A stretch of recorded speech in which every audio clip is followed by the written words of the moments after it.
సరిగ్గా 10 ఏళ్ల వెనక్కి వెళితే రాజధాని లేని ఏపీకి అమరావతిని రాజధానిగా ప్రకటించి అక్కడ రాజధాని నిర్మాణానికి అప్పటి చంద్రబాబు శ్రీకారం చుట్టిన విషయం అందరికీ గుర్తే ఉంటుంది. 2015 అక్టోబర్ 21న అమరావతికి ప్రధాని మోదీ తొలిసారి శంకుస్థాపన చేశారు. కానీ చంద్రబాబు ఆ 4 ఏళ్లు గ్రాఫిక్స్ లో రాజధానిని చూపించారు. కానీ తరువాత ప్రభుత్వం మారడంతో పనులు నిలిచిపోయాయి.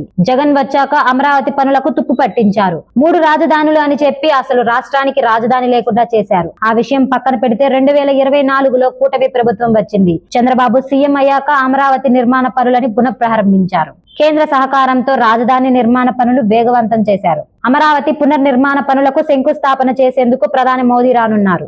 ఏప్రిల్ 15న మోదీ అమరావతి పర్యటనలో పాల్గొని రాజధాని నిర్మాణ పనులకు శంకుస్థాపన చేయనున్నారు. మొత్తం 62,000 కోట్ల అంచనా వ్యయంతో అమరావతిని ప్రపంచ స్థాయి నగరంగా తీర్చిదిద్దాలని లక్ష్యంగా పెట్టుకుంది. అలాగే మోదీ చేత రాష్ట్రంలోని వివిధ అభివృద్ధి కార్యక్రమాలను ప్రారంభించాలని కూటమి సర్కార్ డిసైడ్ అయింది. మరి ఈసారైనా గ్రాఫిక్స్ లేకుండా రాజధాని నిర్మాణం చేస్తారేమో చూడాలి.